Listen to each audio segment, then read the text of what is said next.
Pessoal, o caso da explosão na Praça dos Três Poderes continua dando muita repercussão. Para você ter noção, uma ligação às pressas entre o Barroso, o Lula e o Lira aconteceu. Também o jornal Metrópolis deixou claro que haviam mensagens do cara que se explodiu lá para o Lula, inclusive para o Bolsonaro também. A gente vai começar a entender um pouquinho mais dessa situação meio maluca que aconteceu, né? Então, assim, eu acredito que nos próximos dias, pelo menos até o final de semana, até outra coisa maluca acontecer nessa República das Bananas, eu acredito que o assunto será muito esse, né? Esse caso, né, atípico de um sujeito que atentou mais contra a sua própria vida, né?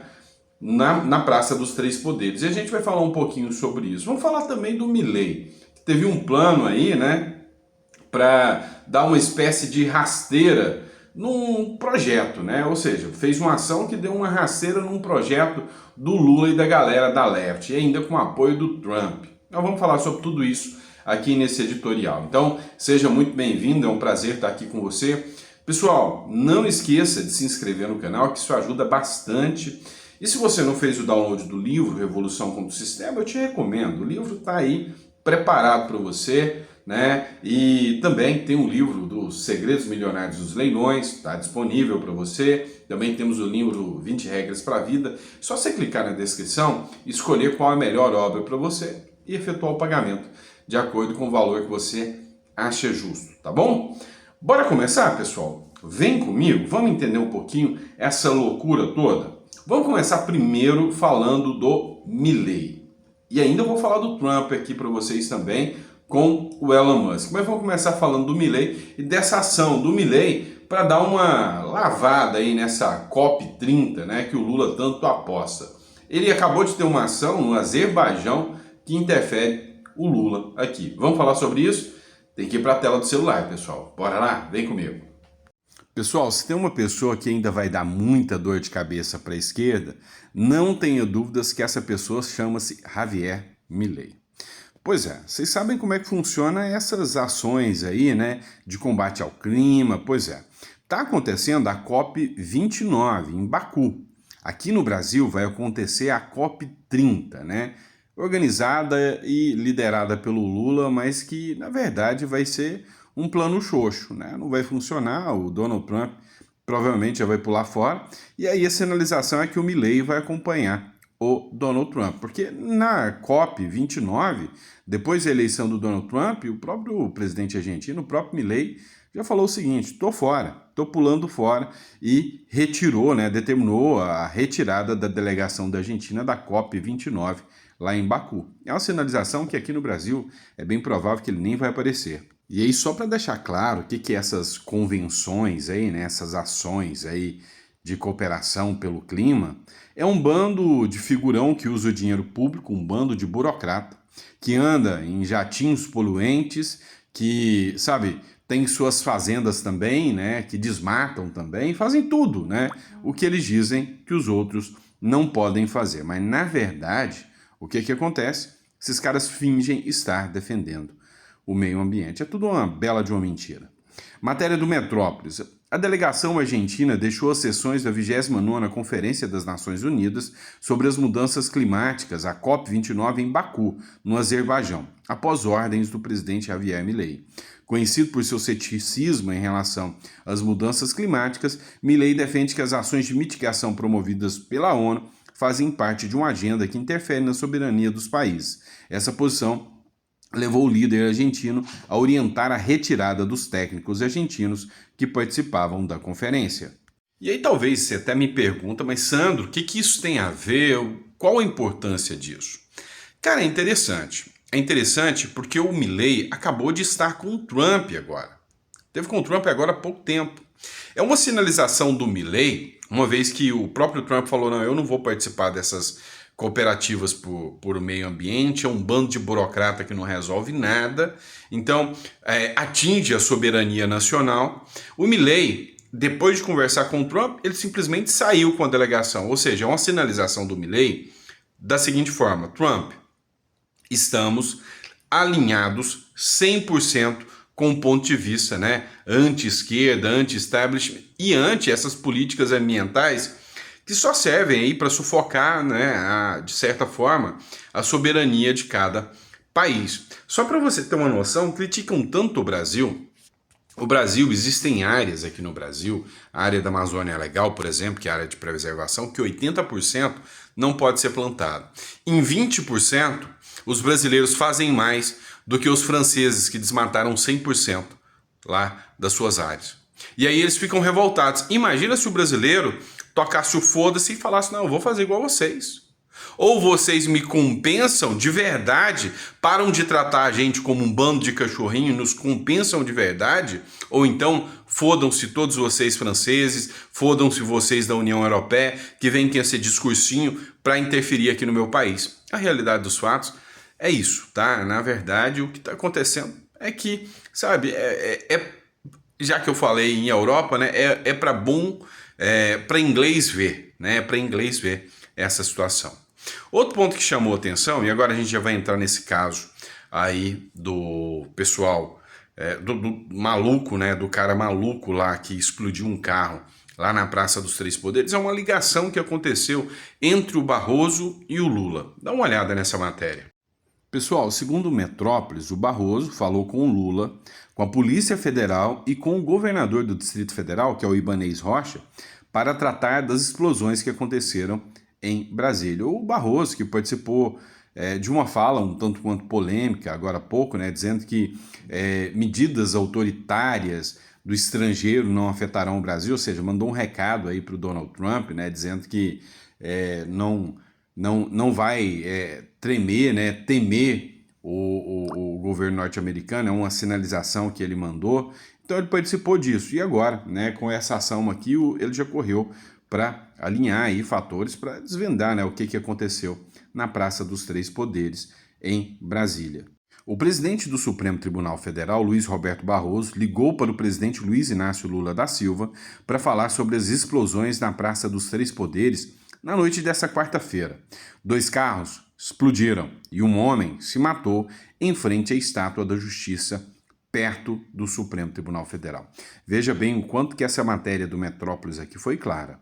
Um homem se matou. Ele usou explosivos para se matar. Ele achava que os fogos de artifício que ele utilizou poderia causar um dano ao Supremo Tribunal Federal de forma alguma. Inclusive, estava perto, né? Nem estava dentro do Supremo.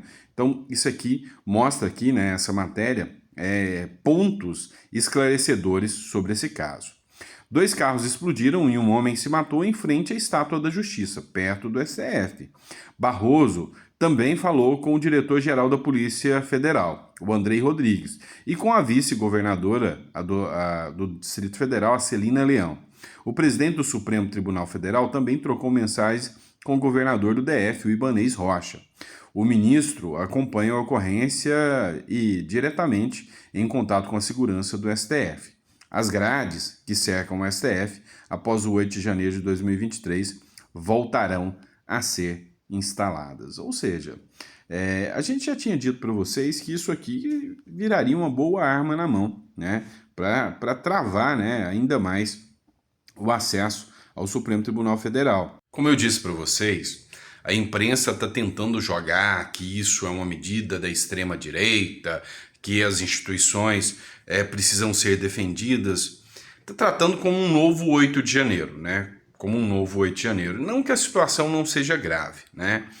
Mas assim, a gente tem o lado negativo dessa situação, que é o lado, assim, absurdo de um cara, ao fazer isso, deu aso para que eles realmente associem como se fosse um cara de direita, e não é. Até o Joel Pinheiro já falou, é um cara maluco, é um cara que, assim, o cara queria tirar a sua própria vida, foi lá e fez esse absurdo, né? Não tem como ele imaginar que essa ação dele de tirar a sua própria vida dentro de um carro teria algum efeito prático contra o ministro do STF.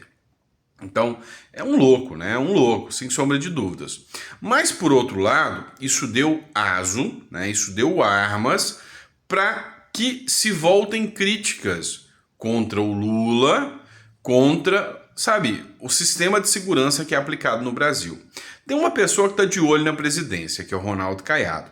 Ele aproveitou mais um gancho e assim, ele começa a subir o tom cada vez mais como oposição contra o governo Lula. Olha só o que o Ronaldo Caiado publicou aqui. O governador do estado de Goiás, candidato, pré-candidato à presidência da República pela União Brasil, a bandeira dele é a segurança pública. E ele achou aqui mais uma arma específica para fazer críticas ao governo Lula. As explosões ocorridas hoje na Praça dos Três Poderes, em Brasília, constituem um retrato de um país que está à deriva. É o que tenho dito há alguns meses. Com a falta de comando no país, a ausência de um líder forte, o extremismo e o crime organizado avançam. Num dia, faccionados se acham no direito de assassinar à luz do dia em pleno aeroporto internacional de Guarulhos. 3 dias depois, assistimos, incrédulos, atentados contra a vida e a ordem em atos de terror na Suprema Corte e no Congresso Nacional. A verdade é que temos um governo fraco e apático, que se omite diante dos problemas mais graves que afligem o povo brasileiro e se ajoelha diante do avanço do crime organizado e do extremismo.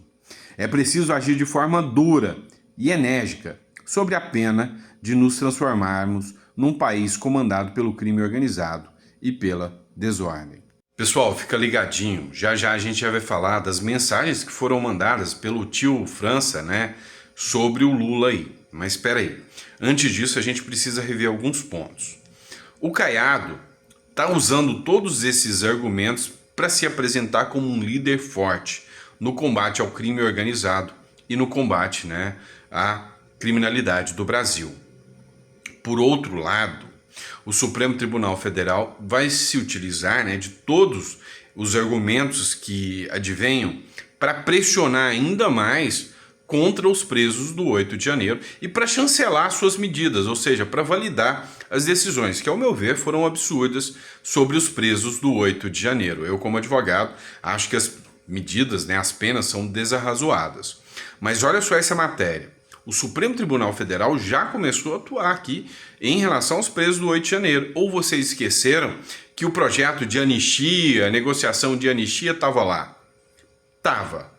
E o Supremo Tribunal já bateu o martelo, não vai aceitar. Se o Congresso aprovar uma anistia, o Supremo vai vetar. E ele já estava dando sinais. Ele só precisava, da cereja do bolo para ele já declarar isso. Pois é, e ele declarou. Ou seja, agora o Supremo Tribunal Federal já chancelou, já cancelou, qualquer hipótese de anistia. Mas eu já tinha avisado para vocês que seria assim, que esse discurso de estamos apoiando o Alcolumbre por causa de anistia, estamos apoiando o Mota por causa de anistia, balela. Não, nós não podemos entrar nessa briga de eu vou ganhar, prefiro perder de pé do que ganhar de 4, porque nós precisamos aprovar pautas. Cara, não vai. Então, assim, estão mentindo para você, estão enganando. Mesmo esses influenciadores que ficam nesse discurso de nós temos que apoiar porque nós precisamos para melhorar o Brasil. Não é para melhorar o Brasil, não, tá? Olha só o que o Supremo Tribunal Federal já falou sobre esse caso. Após explosões, ministros do Supremo Tribunal Federal enterram possibilidade de anistia aos condenados pelo 8 de janeiro. Não vamos permitir que ousem debater. Cara, desde o início já não havia essa permissão, tá? Então vamos deixar muito claro, só precisavam da pá de cal necessária. E aí essa ação desse maluco aí acabou de dar essa possibilidade para o Supremo Tribunal Federal validar o seu argumento de que realmente os presos do 8 de janeiro são pessoas do terror e tudo mais, Então, eles precisavam do argumento para validar suas ações e, se precisavam, acabaram de achar um argumento, vão utilizar essa narrativa aí ao seu favor, é óbvio, Então vão impedir qualquer possibilidade do andamento, dessa PL de anistia. Então, para você que acreditou ou que acha que estão trocando os cargos em troca de anistia, pois é, acho que isso aqui joga uma pá de cal nesse argumento. Assim que os detalhes das explosões ocorridas na noite de quarta-feira nas proximidades do Supremo Tribunal Federal se tornaram públicos, os ministros da Corte transmitiram um recado firme aos principais líderes do Congresso sobre anistia aos condenados pelos atos de 8 de janeiro. E o recado foi: nós não vamos aceitar. Ou seja, não só declararemos inconstitucional, como vamos monitorar, né, quem está fazendo aí, né, essa articulação pelo PL da anistia. Ou seja, a realidade dos fatos é que há uma interferência muito grande do Supremo Tribunal Federal nas pautas que são votadas dentro da Câmara dos Deputados. O PL da anistia não vai passar, é fato. Então a possibilidade desse PL passar é muito pequena, principalmente agora, depois dessa ação tresloucada aí. E aí tem muita gente falando, não, mas espera aí, eles são bolsonaristas, extremistas, esse cara era um bolsonarista extremista, então se justifica o que o Supremo Tribunal Federal está falando, os presos do 8 de janeiro realmente são gente do terror, mas calma lá, gente. Esse cara que cometeu esse ato aí era um cara um tanto quanto maluco. O Metrópolis falou sobre essas mensagens que foram enviadas, né, foram postadas dele em relação ao Lula. Olha só o que aconteceu, só para você entender um pouquinho mais nesse caso aí, né, desse cara, desse homem-bomba de Brasília. Então presta atenção. Matéria do Metrópolis, o homem que explodiu bomba citou Lula e Bolsonaro em mensagens, né? O que será que são essas mensagens que esse cara demonstrou? Será que ele é petista? Será que ele é bolsonarista? Será que é possível chegar a uma conclusão a partir das mensagens que foram postadas por ele? Pois bem, é possível chegar a uma conclusão, sim, não tenha dúvidas sobre isso. Homem que morreu após detonar a bomba em frente ao Supremo Tribunal Federal e causar outra explosão próxima à Câmara dos Deputados, o Francisco Vanderlei Luiz, o tio França, citou o presidente Lula e o ex-presidente Jair Bolsonaro em mensagens. Os atentados, realizados nesta quarta-feira, causaram tumulto, provocando a evacuação de ministros e encerramento das sessões no Congresso. Bolsonaro e Lula, se vocês amam o Brasil, afastem-se da vida pública. Chega de polarização. Este é o momento de vocês provarem quem vocês são. O povo é um só povo. Escreveu. A mensagem de WhatsApp foi compartilhada em uma rede social. Pessoal, então chegar numa conclusão aqui é fácil, né? Basta juntar o Lé com o CRE para a gente poder chegar numa conclusão. Essa figura não é um bolsonarista, né? E muito menos um petista. É um defensor, é óbvio, a gente começa a entender aqui da terceira via, né? E quem seria essa terceira via? Não sei. Sei que é um cara que realmente mostra ali sua indignação com o sistema como um todo, né? Mostra indignação com o governo Lula, mostra indignação com o Supremo Tribunal Federal, com o próprio Bolsonaro. Então, assim, é fato que várias conclusões possam chegar a partir desse evento trágico que aconteceu em Brasília. A primeira conclusão é de que a esquerda vai tratar ele como bolsonarista. A galera da direita vai tratar ele como um radical que não é de direita e muito menos bolsonarista.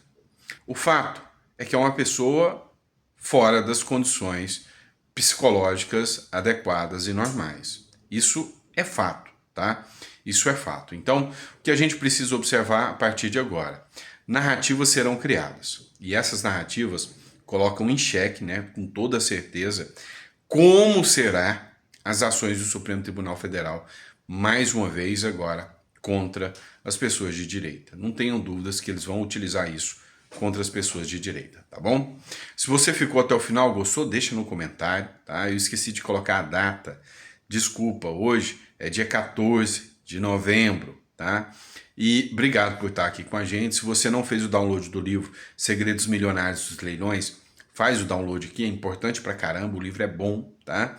E se você pretende, sabe, tá de saco cheio, não aguenta mais o Brasil, quando você assiste aqui o noticiário aqui, você fala, meu Deus, de onde nós estamos? E quer tentar uma chance num outro país, entre em contato com a gente, tá? Procura a gente aí, pra gente dar um suporte para você. O Uruguai é uma ótima opção, tá bom? Abraço, fique com Deus e até o próximo editorial.